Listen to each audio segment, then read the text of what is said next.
briefing ni Attorney Marquez. Tama ho ba? Objection, Your Honor.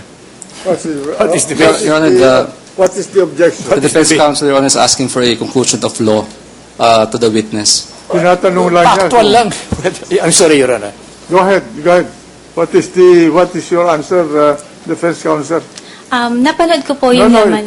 yung si defense counsel muna I dahil was asking her, Your Honor, for a factual basis, Your Honor, because there were statements here made that it was a press briefing of Supreme Court spokesman Midas Marquez on November 15, 2011.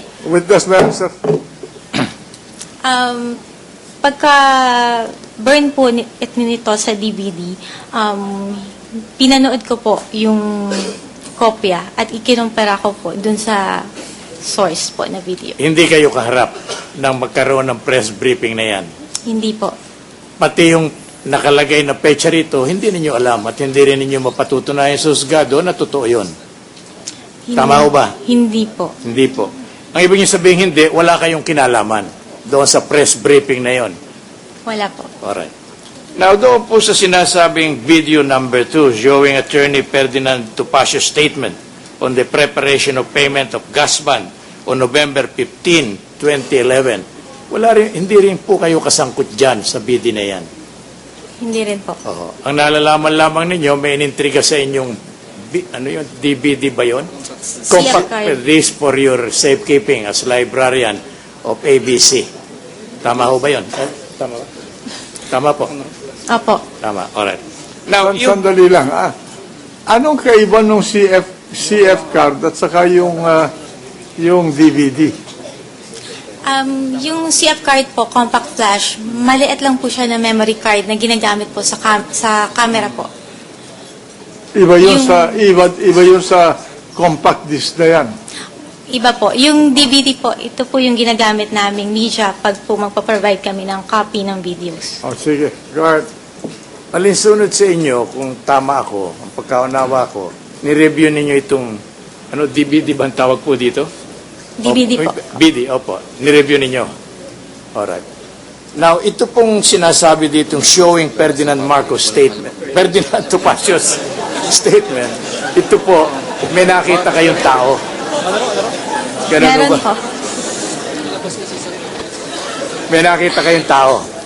Tama ho ba? Tama po. Pero hindi ninyo mapatutunayan sa husgado na siya nga si Ferdinand Tupacio.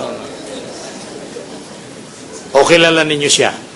Napapanood ko na po siya sa mga news. Hindi ho yun ang tanong ko sa inyo. Ang tanong ko, hindi kung yung napapanood, kundi kilala ba nyo siya? Hindi nyo kilala. Kaya ko pong i-identify si Ferdinand. Ang ibig nyo sabihin, kilala nyo siya.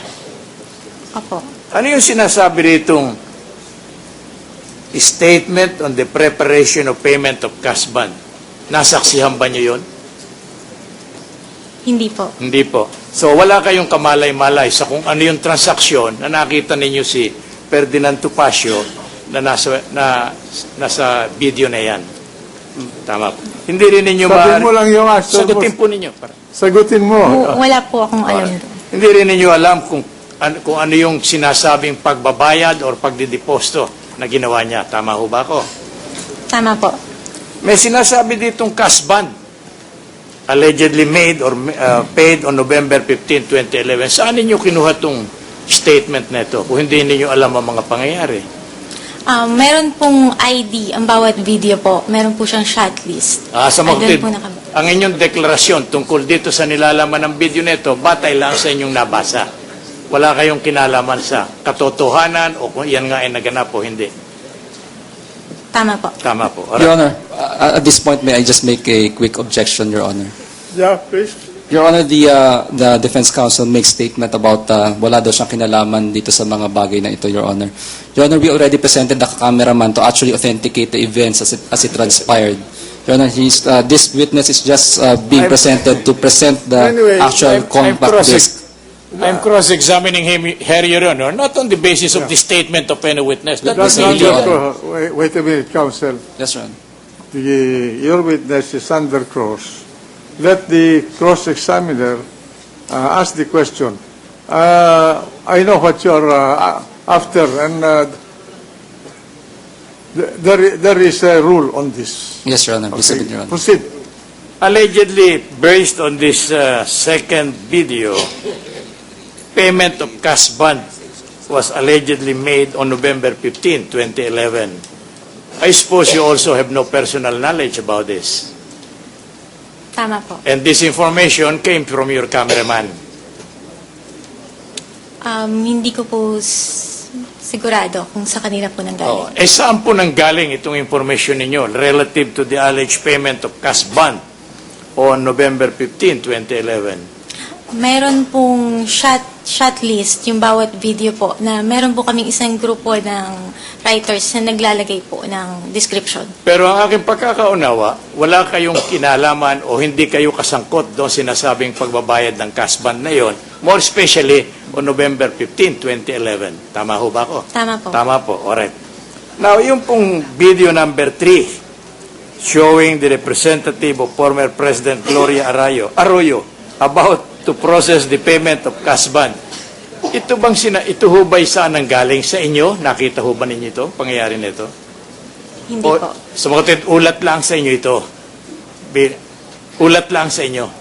Tama po. Hindi ninyo maaaring patunayan sa husgado o tindigan sa husgado na katotohanan ng nakalagay dito.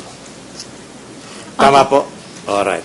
Now, sino po itong sinasabi ditong representative of former President Gloria Macapagal Arroyo? Hindi rin po ninyo alam. Hindi ko po alam yung pangalan. Nilagay lang po naming representative. Dahil Sa inyo siya nang po galing yung- yon. Hindi yun ang ulat, hindi yun ang tunay na pangyayari na siya representative ni former President Gloria Macapagal Arroyo. Tama po ko? Tama po. Tama, alright. Now, yung po sinasabi ditong about to process the payment of cash bond at the Supreme Court. Alam ba ninyo kung saan naganap ito? Kung hindi rin po. Hindi rin po. Alright. So itong sinasabi rin, hindi ninyo mapatutunayan totoo sapagkat hindi ninyo nasaksihan. Tama ho ba ako? Wala po ako dun sa lugar na yon nung Tama nangyari. po. Alright. Thank you po. Now, yun po sinasabi dito sa video D, showing the arrival of former President Gloria Arroyo at the airport on November 15, 2011. Batay po sa inyong salaysay ngayon, ibig kong maniwala ng inyong sasagot, katulad din ang sagot ninyo sa mga unang tanong ko, na wala kayong kinalaman dito, hindi ninyo nasaksihan to, hindi ninyo mapatutunayan ang katotohanan nito. Tama ho ba ako? Tama po. Tama po, alright. Ito pong video E, yung press briefing of SPD Acting Director or Superintendent James Bucayo and NRP CIDG Chief Superintendent Joel Cornell. Kilala ho ba ninyo yung si Director Senior Superintendent James Bucayo? Hindi po. Hindi po. Paano nangyari na napalagay po ito dito sa video na yan? Yun, Lagay po lang inyong reporter? Yung inyong photographer? Ganun ho ba? meron po kaming writer na naglalagay po ng description. Hindi kayo kaharap ng ginawa yan? Hindi po. Hindi ninyo siya tinanong, sino ba yung James Bucayo na yan?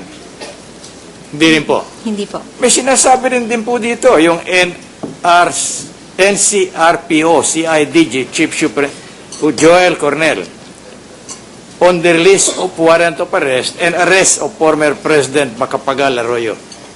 Tanong ko sa inyo, alam ba ninyo itong tinutukoy na mga pangyayari rito?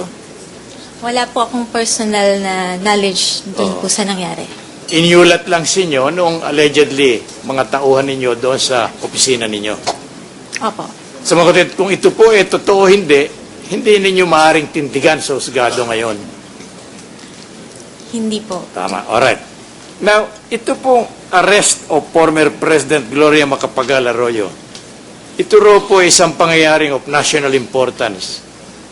Yun ho ba ang pinagbatayan ninyo kaya napalagay ito dito?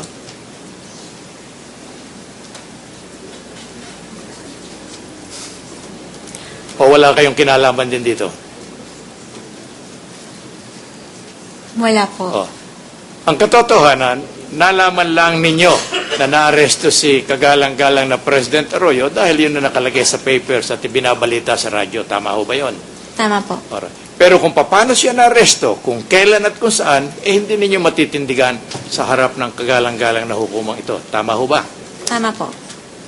Ito po sinasabi nitong video showing, paragraph F, Supreme